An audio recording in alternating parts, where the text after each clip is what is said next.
Daning perform tayo ngayon guys. Perform tayo kung paano natin susuotin ang immersion suit na ito. 2 minutes nga lang pala ang ibinibigay sa akin ng aking instructor. Kaya naman talagang pinag-iigihan ko talagang masuot ng maayos ito at hindi ako pwedeng magkamali dahil 2 minuto nga lang talaga ang binigay sa akin ng aking instructor.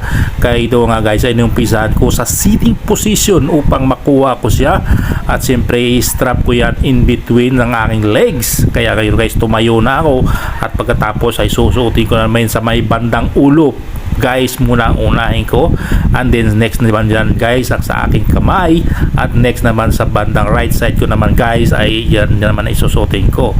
At after nyan guys ay syempre sisipiran mo yan. Pagkasipir mo yan guys, tatakpan mo yung mukha mo dahil napakasagwa.